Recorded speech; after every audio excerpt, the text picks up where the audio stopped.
Hello and welcome to the Black VULKARS Guide to Terra from the Beyond SM8 Man. This is a part guild run, part public members run. Starting with the first boss, the Writhing Horror. Very simple boss on story mode. There is going to be a hard mode video to follow up at some stage, but at this point we're just focusing on SM. So starting off, make sure everyone's ready out, got all the stims going on, buffs up, enter the fight. I'm doing this from a tank perspective, power tech tank, which is not my main, it's my alternate, but it's just fancy the change. So tactics wise, there's going to be a few mechanics here, burrows in and out. What happens is tanks need to use their, you need to close the gap basically. So you need to use like your jumping abilities or whatever can get you just closer to the boss.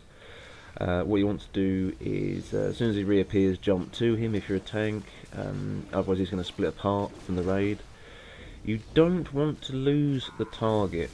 When the boss disappears, spam your gap closer so you see him pop up. There is a set pattern to how he does burrow in and out, however it can be a little bit random from time to time. I would just say just keep your tab key on, make sure that you've always got him targeted. If you can set a focus on him, that way you're not going to lose him. Right, Jealous Male and Foul Offspring. Now this is an interesting one. Right, so the Jealous Male and Foul Offsprings will appear in the fight. There'll be a red text on the screen. What you want to do is DPS or a healer needs to be assigned to run to the red circles to attract the smaller mobs. Now what happens is you see there's a red circle there and one of our guys is actually in it. I believe I told Zaz to do it, which is our operative healer, so he was in there. And the idea is that once they're all grouped around that red pool, that they're AoE'd by DPS and taken out very, very efficiently that way. There is also the Jealous Male. Now in SM it's not really too worried about this, but this is also where the tank swap mechanic comes in. If you follow what I'm saying here, this will give you some idea of hard mode. Is when the Jealous Male spawns, and you'll see it will say a Jealous Male has come to protect its mate. And what will happen is the Jealous Male is very slow, right? It's a fair, it's quite strong as well, but what we need to do is as soon as it comes up, the tank that is on the boss currently swaps to the Jealous Male, and the co-tank then takes the male, and vice versa. You swap over each time it appears. On SM I think it would appear like maybe twice, I think twice. You don't really need to worry too much on story mode, to be fair. You could just keep each other on your respective targets. It does put a debuff on you, but it's not going to kill you on SM. Right, so red pools, what will happen is randomly someone will get will get that put on them. Normally it's not a tank, it will just be a DPS or a healer. I find normally it's the person who's furthest away from the road, and the red pool will go down. However, you want to make sure that you don't put them anywhere near the flower locations. The flowers are, they're called the flowers, but you'll see them on the floor, they're like small growths. You don't want to be in there. The corrosive slime is the last mechanic that I'll go over. This is a hard ticking dot maneuver, right? It's 3.6k every 3 seconds. It can be cleansed, which is good. However, ideally what you want is to have the slime go onto a tank. But the only reason that's going to happen is if the tank is close enough to it within sort of melee range. So that's what you need to do. So that's why the closing the gap maneuvers, as in for me it's like old rocket boost, just to get straight back, old jumping straight into the fray. So anything you've got like that, that's what you want to be focusing on. He will swap positions, as you're seeing here in the video. So what will happen is, make sure that he's always, if you're a tank, make sure he's always facing away from the raid, as it is with any boss. Make sure everybody else is attacking from the rear, and just rinse and repeat the procedure. It's quite a simple boss just to get you started.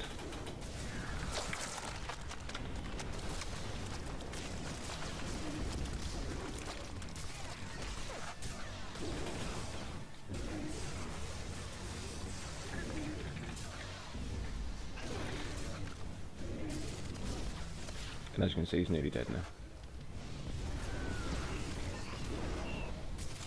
So remember that, burrows in and out, he'll move from position to position. Jealous Male and Foul Offspring, be in the red, being a healer or a DPS to attract them. Tank the Jealous Male, kill the Jealous Male ASAP, tank swap if you have to, red circles, corrosive slime. Cyphus, Hyrod and Kelsara.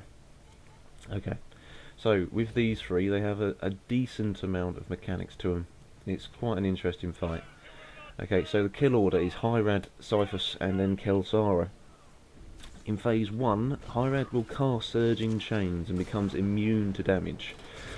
This sorts immunity is from Cyphus, who needs to be damaged and then interrupted. Cyphus is immune to interrupts until you burn through his barrier, which is the other chap that you'll see here. You see Cyphus there, he's casting the shield barrier onto the other one there. So what you want to do is you need to damage him until he becomes interruptible, and then interrupt him, of course, and then that'll break the shield. Right, tank swap in all phases, and you'll see this happening with me now. I'm about to swap with our co-tank for the evening. You need to have your debuff tray pretty large for this. As you can see, I've got it quite large in the ops group there. And you can see I've got my player debuff tray just to the bottom left of me. I'd recommend that for any tank. Have target of targeting just above your actual target's frame, and then have the debuff on the bottom left there, that's what I'd say. Tank swap. You need to swap the stacks with Kelsara. Kelsara is the one that puts the stacks on, so you and the other tank will swap at six stacks respectively. Phase 2 is an interesting one. Cyphus dooms players. Person with Doom need to run into 2 green circles to clear the debuff, or they will get one-shotted. And this is true. When it happens, I'll tell you, I mean, it didn't happen to me, but some of the other guys it did happen to, and you should see the buff on them. I'll try and point at the debuff, I'll try and point it out as it happens. Phase 3 is an interesting one as well. Phase 3 is death marking. Places a mark and needs to run away from Kelsara. This only happens in Phase 3 when Kelsara is the last boss that's alive, by the way. But I'll explain it all as it happens. Oh yes, there is also, during Phase 3, is the Withering Terror. It's an uncurable dot that needs to be healed through, so that's where the healers come into play. Anyway, back to the fighting hand, I'll explain it as it happens. So as you can see there, I've got the stacks, swapping out, he's got the stacks, so I swap over.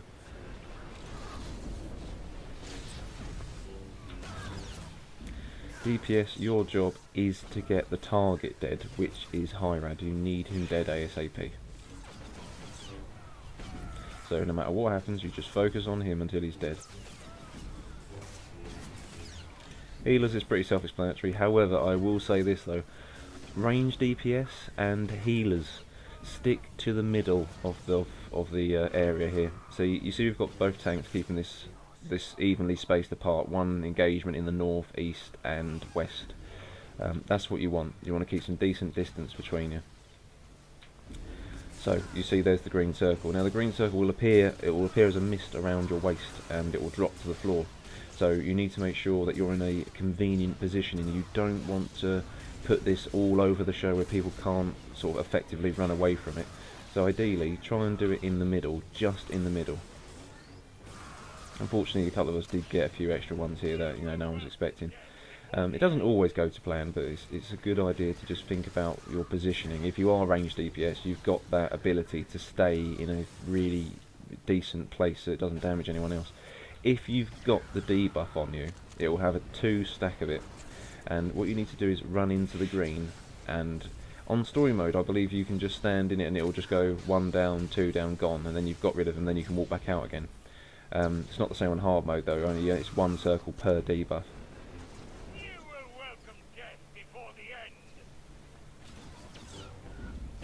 And you can see what I mean here with positioning. You see, some of the guys weren't on comms, obviously, because this is a public run, but the guys that were on comms were in the middle, but a few guys just weren't where they should be. But it doesn't matter though, it's all good. It's SM, it's still an easier fight. See, now we're swapping over now. I've got 6 stacks. Now I've got 7 stacks, so he needs to get in quick.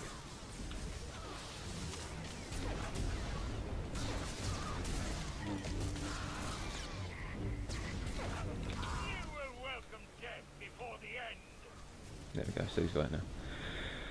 Okay, so relatively soon we're going to start getting to phase 2 with, phase 3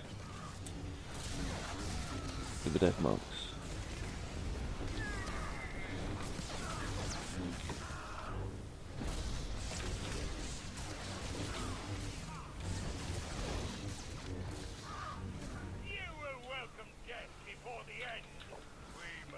And there's a trick with the death marks that I'll elaborate on. Here we go, phase 3. So now it's Kelsara. This is where more mechanics are going to come into play. So you'll get the Withering Terror. That will come on. Be a dot. You have to get these. You can't cleanse it. You just got to keep healing through it. But the main one to watch out here is you do still need to tank swap, because he's the one that puts the stacks on you, so, you know, maximum of 7, I would recommend 6. As you can see here, the green beam, he's now doomed, he's death marked to player. Now what happens is, if he closes that gap, boom, one shot, you're dead. So all you need to do is just kite him around. You'll be slowed though, you won't be at full speed, and you can just walk around. You can use your speed buffs though, force speed, do a roll, and whatever your class's speed buff is. However, there are a few tricks of the trade that you can do here. This is why I've got him all the way to the back. I'm not in the middle, I'm all the way to that wall, the east wall. Now, what happens is here, that means everyone's got a decent range, they can walk out the way of it. If you're a sorcerer, you can really help out people here, especially if you're a healer sorcerer. Say he's gone and chosen a melee DPS who was close at the time, and he's tried to run away. You can extricate him, you can pull him really far away, or power tech, right? If you're a power tech, you can use translocate, because you're not the one that's going to be swapping the mark. You'll be swapping positions, but the mark will still be on the other person. So if you were a longer distance away, you could translocate with them, and they can go and run off to the corner of a wall. Just a little trick. Phase walk also works if you're the sorcerer who has been targeted. Put a phase walk exactly at the opposite end, and boom, I guarantee you now, by the time he gets to you, it'll have worn off.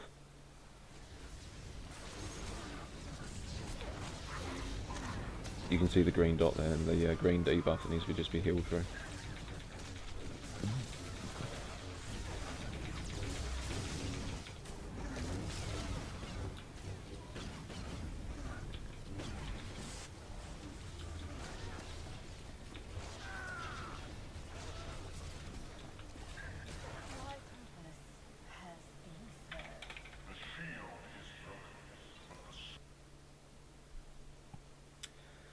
Right, and now Operator 9. This is an interesting boss. Right, so what you need to do is you need to make sure that you've got the pairs correct. Now, the best way that you can do the pairs, you just need to be methodically thinking about it, but I will give you the way that we do it, and it's the way that I've followed for a very long time now.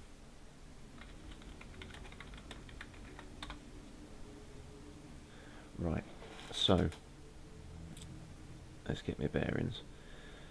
Okay, so the main thing to do here is the colour coordination, alright, and you'll see that there are 4 colours down there, alright. Now, here's how it should be. Blue should be 1 DPS and 1 tank, picking blue, alright. Now, an easy way of doing this is get the ops leader to arrange the frame and then set a target marker of the appropriate colour, that way everyone knows what they're doing. We normally do it that the left hand side is who stands in the middle and the right hand side channels. I'll explain that in a minute.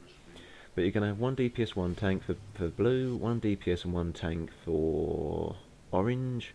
You're going to have 1 DPS and 1 heal for purple. You're going to have 1 DPS and a heal for yellow. Now the idea really is, in story mode, I would prefer to make sure that you've got probably 1 healer out at any one particular time when they're channeling. 1 healer will be enough for this. Hard modes, I kind of prefer to have both the healers, like the healer in the middle and 1 DPS just doing what he has to do. However, on hard mode it is about DPS as well, but we'll get to that another time. So once the frame's arranged and everyone's in the correct position, this comes into play in a minute, and I'll explain in depth, because this is what confused a lot of people back in the past. So remember that. Blue, 1 DPS, 1 tank. Orange, 1 DPS, 1 tank. Purple, 1 DPS, 1 heal. Yellow, 1 DPS, 1 heal. Right, now on to the actual fight itself. Central circle. This is in phase 1. Right, where the boss is, you will see a large ring, and you'll soon see it when we get through the video. Right, so what happens is 1 person will stand in the middle. When it's your colour, just 1 person stands in the colour ring, so it picks you up as being there, and then the other person grabs a terminal. You can see there's 4 columns there. There'll be a column that'll have a terminal on it, and it will have your appropriate colour. And the person who's on the right hand side of the ops frame will channel it. You don't click it, you channel it. The difference is this: if it was clicking, you would just click it and then walk off. You need to click it and stay there, because you're going to be there for about 45 seconds, I believe. Right, it's 45 seconds or until the data cores are destroyed, which I'll get to now. Your job as DPS, the tanks, for one thing, you'll see my job in a minute, but DPS, your job is as soon as they've started channeling, you see you got those power cores that have got those orange shields around them. You'll see what happens. See, I'm in the middle, and now I need to taunt the ads. Make sure they don't go and... you need to make sure, if you're a tank, do not let the ads go and disturb the person who's channeling. Otherwise it will stop the channel and we're not going to get anywhere. And it can be tricky because you've got a lot of DPS pulling aggro.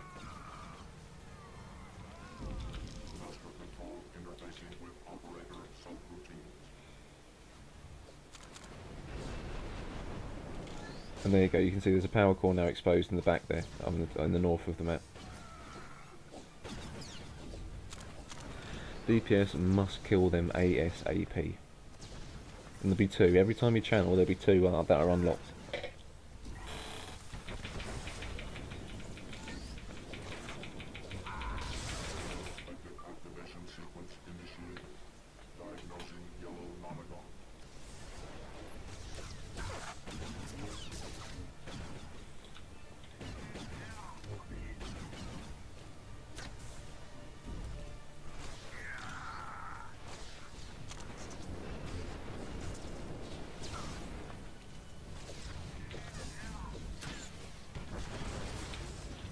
Okay, and now as you can see the colours changed to orange. So now the person who was orange on the left hand frame will stay in the middle, and the person who was on the right will go and channel the panel.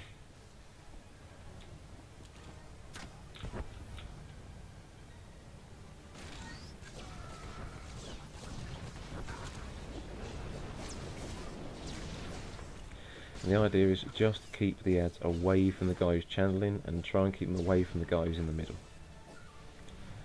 You want to keep them at the doorway really where they spawn, not at the door, but just that sort of direction.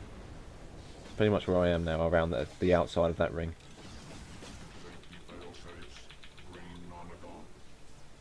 And now we're going to swap to purple.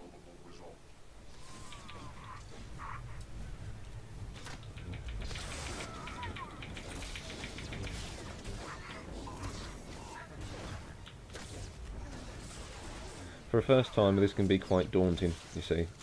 People don't quite know where they're going and things, but don't worry, I mean it's all self-explanatory in the end.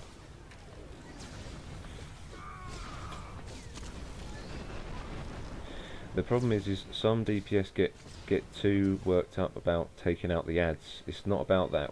Tanks keep them busy, we need the DPS to go and do the cores.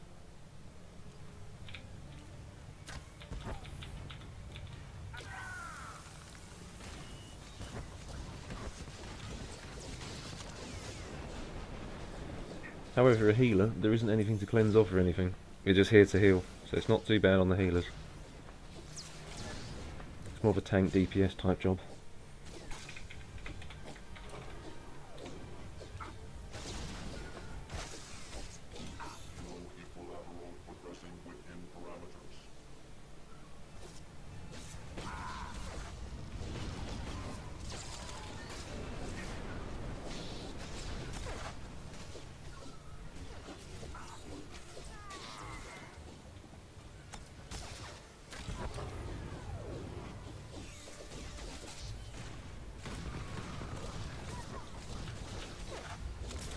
That's one thing that can be a bit irritating, is when the other tank wide taunts just as you've wide taunted. I mean, I've got a 30-second cooldown on that.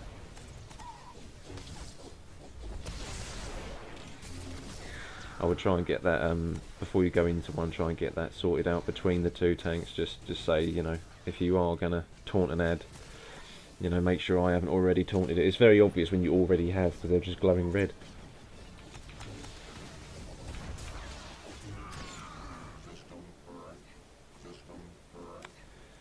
Okay, and now it's on to yellow. Now we're getting quite close to the final phase.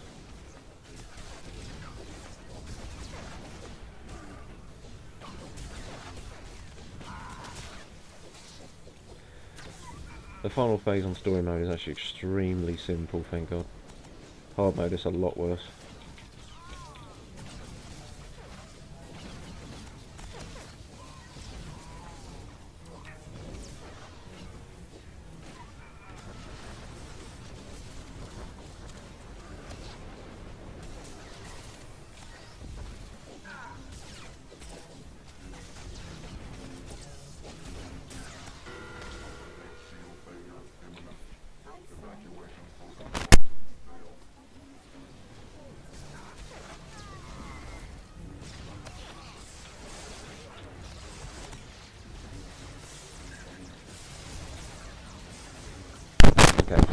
So, now the boss is up. This is the final phase, phase 2. You're going to be doing a thing called Black Obtuse. This is what the boss will cast. You need to find your colour ASAP. You see the smaller colours on the floor? You don't need to have one person assigned to one in particular. It doesn't matter who goes where. I mean, let's say both oranges, for example, like you just saw there, went to the same colour. One can just run off and go and grab the other one, or the same one that just grabbed that can go and run off to it. It doesn't matter how you do it, as long as there is a colour in that colour.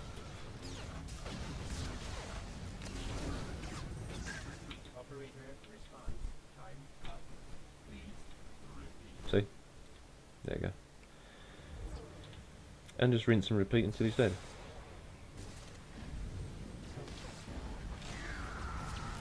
And you can also, when he's got the orange shields, you can also walk through him.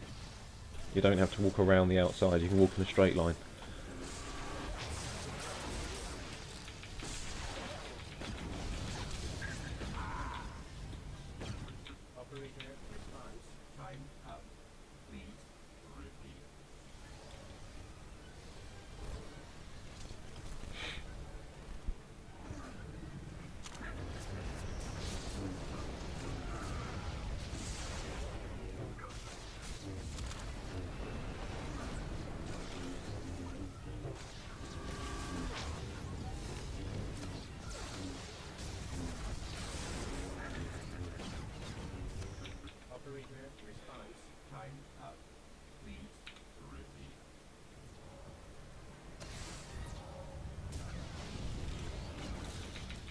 And it's just a matter of rinse and repeat. This is where the DPS really come into play, so your biggest and best rotations, put them in ASAP as soon as that shield goes down.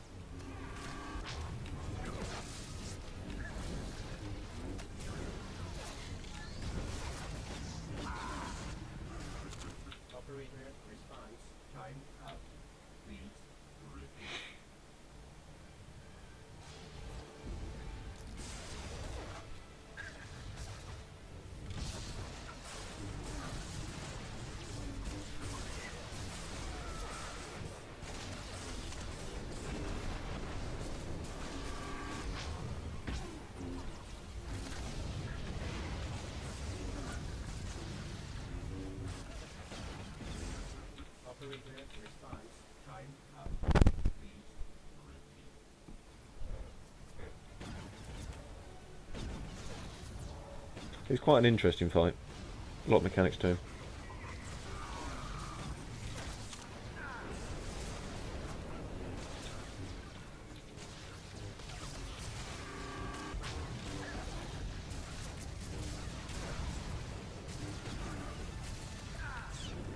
And he's nearly dead.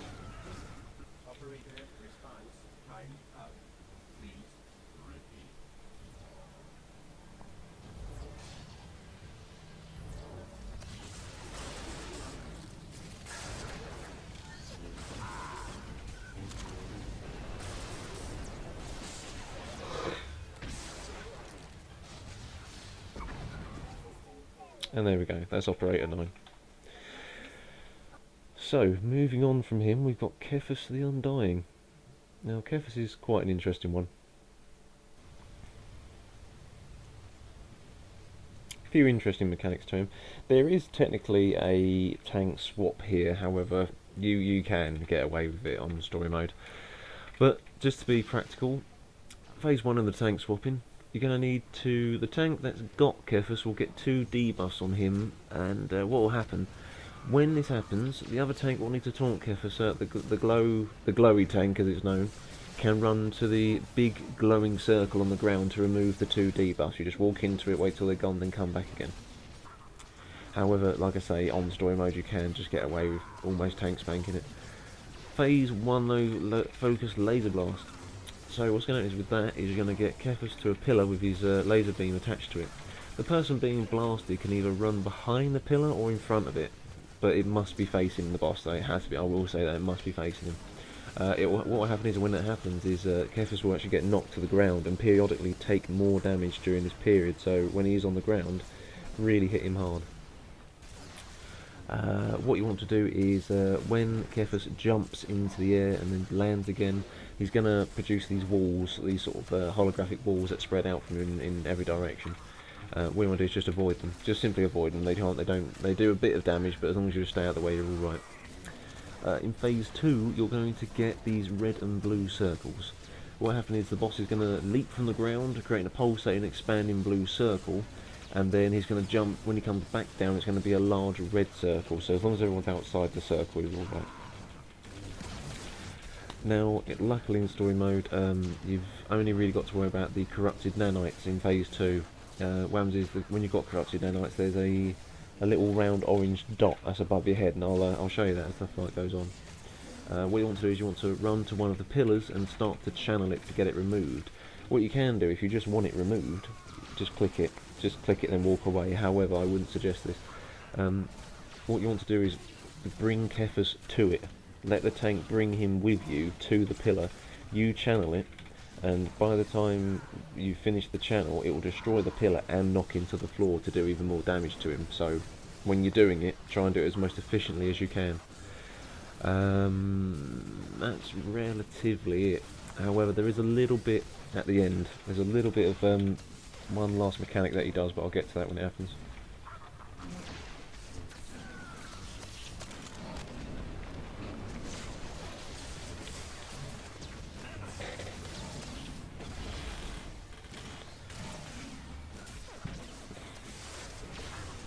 Now, in story mode, it's pretty much getting a 50%, then the mechanics really start coming into play.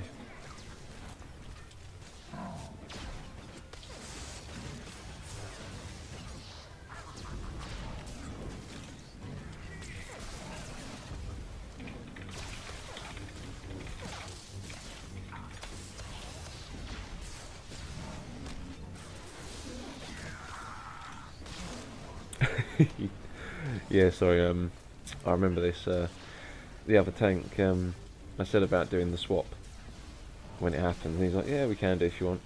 And he's like, or you could just DPS it, and I was like, yeah, it's all good, whatever. And the other tank, he didn't actually attack. He's sort of just waiting to taunt. I said, you have to, you can attack, mate. Okay, so here comes the boss now. This is where the mechanics start coming into play. This is where the columns and the pillars are going to start appearing. And there's the red and the blue. So remember, when he jumps up, damage. When he comes down, damage. So try and avoid both. Now, we get the boss over here. As you can see, someone is channeling. You can see the orange going up to it. Hopefully it'll do it in time. No, he jumped.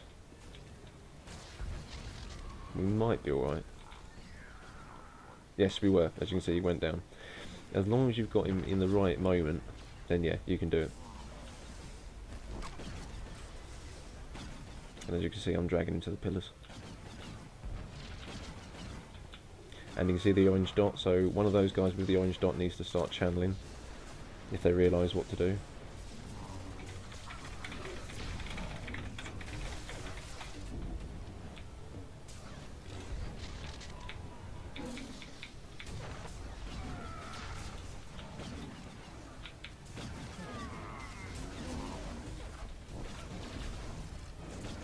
Yes, healers, you will also have a debuff that you can cleanse through.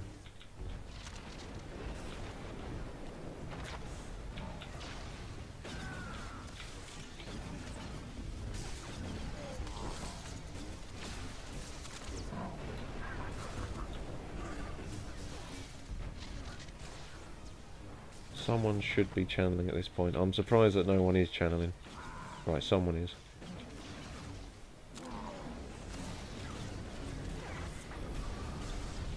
That's been. Oh, he jumped.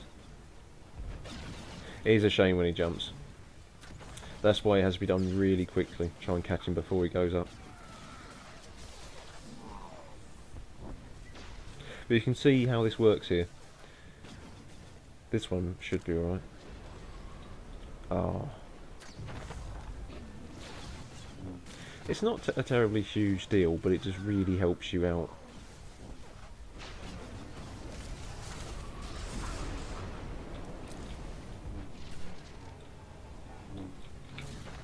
You can get away with it either way. As long as your DPS is strong, you'll be alright.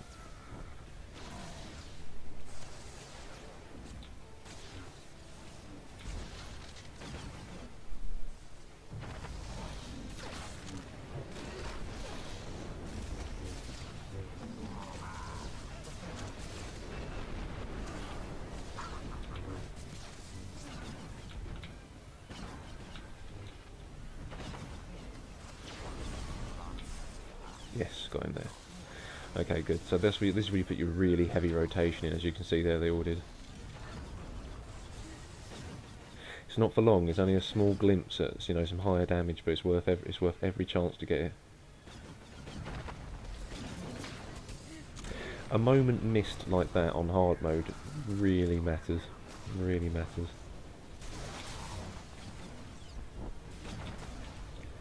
Now, not long now till he goes down.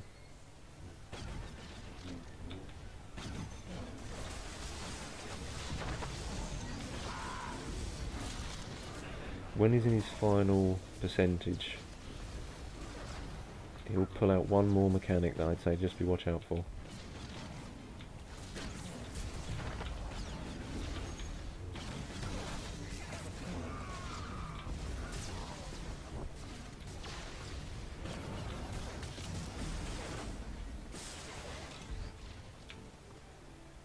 This should be it. Yeah. Okay, so this is when it's going to start spewing out all these molten rocks. Now, what you need to do is you need to watch out for this. Get in close, real close to the boss, pretty much underneath his feet almost, and just keep hammering him hard. Our DPS can spread out for this as well to make it easier. Does a fair amount of damage if you get caught in it.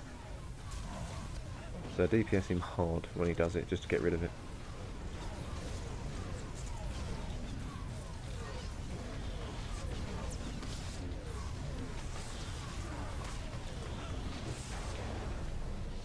And there you go. So that was Kephis, and now finally we're on to the last boss. So this is the full-on Terror from the Beyond, the whole reason why you're here. To begin, what you need to do is split your frame into two halves. Left hand frame deals with the left hand tentacle, right hand frame deals with the right hand tentacle. During this first phase, you're going to have the tunnelling tentacles, so these things will be DPS'd, and once they reach a certain amount of health they will go underground. They won't be dead, but they'll go underground. So what happens is tank needs to face it away, and what happens is DPS will DPS it and just keep hitting it. Work your best rotation during this. Remember this though, the furthest person away from that group will get that pool of acid put on them. You see the green pool there? So normally it's the healer that stands too far away, or it's an RDPS standing a bit too far away. It doesn't matter, like, you know, whether you are far away. It matters on where you put it. See, for example, when I heal, I do not stand directly behind where the DPS are. I'll actually stand, say if I was facing the boss at the moment rather than my back to the Terror, I would stand on the left hand side to the west, and I would make sure that they all end up in a place that no one's going to be standing. Otherwise you're going to block off escape routes and no one wants to walk through acid. Okay, so now that's done, you get these birthing, it's just birthing lavas. So what happens is, don't attack them. Like, unfortunately, I think one person did there, yes. Don't attack them, don't get in their way or anything. Just avoid them, stand between them, they'll walk straight past you. During the slams that you get here from the tentacles, after a while there will be one random ad that will come from the opposite direction. He'll come out of the sea and he'll come up to attack you. DPS, you need to kill that ad ASAP. I'll explain it when it happens. They're up now, you can see them in the background there, walking slowly up to the respective sides. One will go right, one will go left.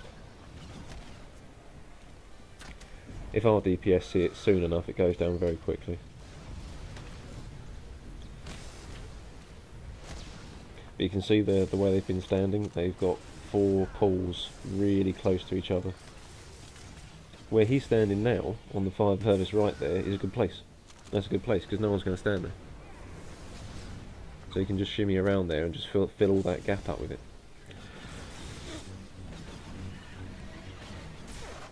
Now you're going to be doing this for a while. Alright, you're going to be doing this for, I believe, three times with the tentacles. So on the third tunnel will be the last tunnel, so that's the second tunnel. Oh yeah, I walked a little bit too far there. But you can. This is one place I like to hide. Ah, you see, a bit close. It's forgivable on SM, but at hard mode it'll just wipe out that person. And then rinse and repeat, and this will be the last time now. This by no means we're at the end of the boss, I just mean it's the end of phase 1.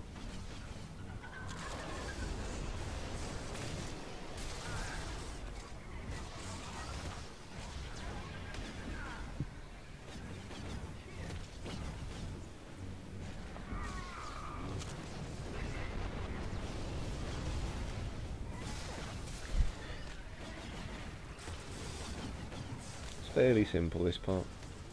Just rinse and repeat. And make sure that head dies, so it got a little bit closer.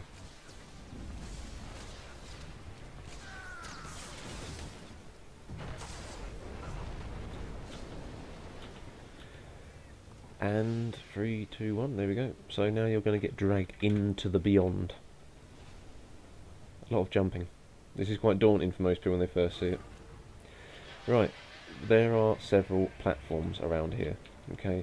Everyone has their own tactics here, but split your frame. People forget this. Split your frame. It was split from the start, so you keep it split when you go in. Right hand frame deals with right hand tentacles. Left hand frame does left tentacles. Can you see those tentacles there that are grasping the platforms? What you need to do is, you can only damage whatever it is you're looking at, you can only damage it if you're on the same platform, alright? So what you do is you jump down, attack the tentacle. This tab key, use your tab key, it is imperative. Clicking won't do anything, you need to use your tab key. Right, so you're going to DPS, I'll go for your job first because you've got the most to know, is kill the tentacle, do what you can, kill it ASAP. Tank's tactic here. Right, he's going to unleash a scream, alright? When he screams, then taunt it away from the other tank, and vice versa. When the tanks have got the aggro, at some point you're going to get acid spit put on your platform, so you're going to have to jump to another platform. Doesn't matter where you go, because one thing you need to know about this fight is range is not an issue. There is a buff put on you where you're defying the laws of physics and you have infinite range. So healers, where you heal, is from the home platform, which is where we came in from. Ideally though, one would actually go down the bottom, and then one's at the home platform, just because I'll get to that part in a minute. Take out the tentacles. Once the tentacles are done, because whatever damage you do to the tentacles damages the boss. Okay, it's not actually the tentacles you're attacking, it is actually the boss you're attacking. However, there is a imperative stage in this called the irregularities. Alright, you must kill the hypergate irregularities when they come up, and it's not long until they happen. They're very obvious when it happens though. See, I got screened. Then the other tank's going to attack. That's it there. Then the other tank's going to attack. Here we go. Right, hyperspace irregularities. If you're on the left, go from the back and then work your way around to if you're at the back where you are on the left hand side, work your way around, and everyone's going to meet in the middle. So tanks should only be in the middle few platforms, and we'll take out the ones that we have in the middle. DPS, go from the back, work your way around to the starting point, and we'll all meet in the middle, and once they're all dead, we all just go back to our jobs. Because if you leave them long enough, this happens. As you can see, pulse, pulse, pulse. You do not want all DPS on one target. You need to all go and find an irregularity. Alright, there's no point having like all 4 of you on one of them. You'll take them out very quickly, they haven't got a lot of health. As you can see there, now they're all dead, no more pulsation. Now, what's going to happen is I'm going to stay on this platform as a tank, and as he got screamed, I'll then take it. Now, as I said, range isn't an issue. So when you're healing, if you're a sorcerer or whatever you are, what you do is you just stay there because no matter what you do, you're always in range. You can literally heal for about 300 meters away. So it's insane. And then you see I've got acid on my platform, so now I swap to the middle one. Tank should only really be in the middle platforms. We don't have any business being on the far left and far right ones. He's up there. I'm not sure why he was there, but it's only because of the fact that when the tentacle's down there, you don't want the tank anywhere near it. Because otherwise, any screen damage or anything, if someone jumps up there, they'll take excess damage. Because when the tentacle's released from the platform, when you've DPS'd it enough, it will come back down again. It's going to slam. So when it slams, you need to jump off, then come back to it. Save on the damage.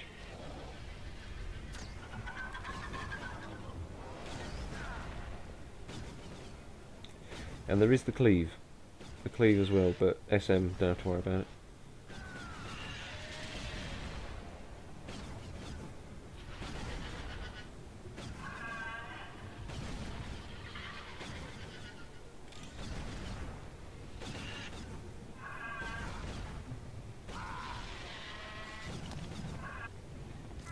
Got the spit, so I've got to swap platform.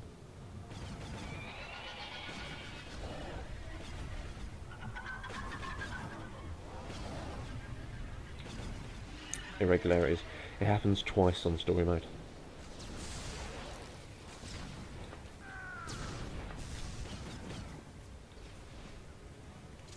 Now you can see an example there. I targeted it, tried to shoot at it, and as you can see, it's absorbed.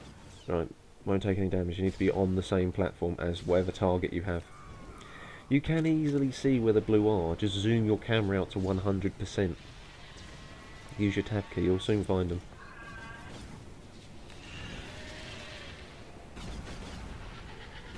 And that's it.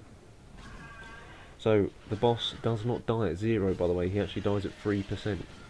So as soon as you see tick down from 4 to 3, he's dead.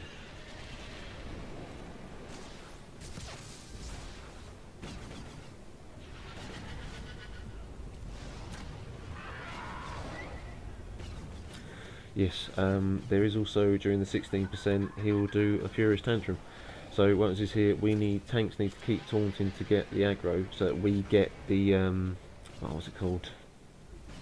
Phasic spit, I believe.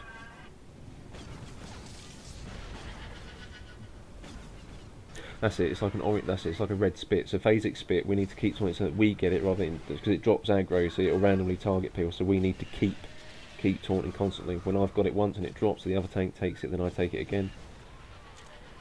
This is where target of target comes in handy, you see. Because right there he's targeted someone else. You can see in my small frame there above the target frame. And now it's back to me.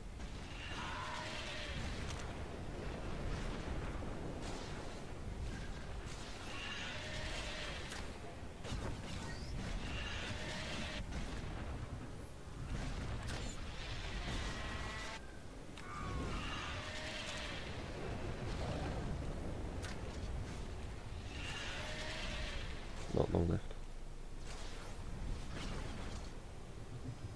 For those who didn't know, all of this drops 216 unassembled Defiant gear. 216 with Operation Set bonus. So you're going to have 7 of 7 pieces. The full set bonus is given to you 6 out of 7 pieces.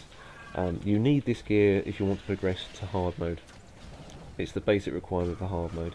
If you want to get some easy 220 operations gear, though, do Karaga's Palace and Eternity Vault on hard mode. You can kit a character out quite well from just doing those two. Not completely, but quite well.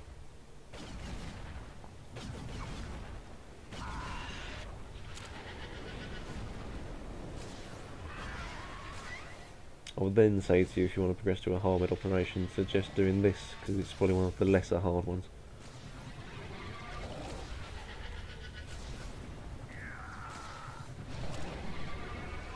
All except this boss.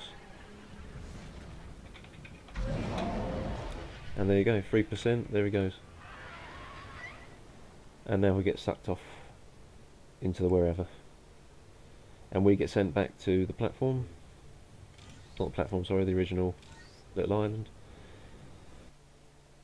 And there you go. Well, thank you very much, ladies and gentlemen. That's our guide to TFB, and description in below.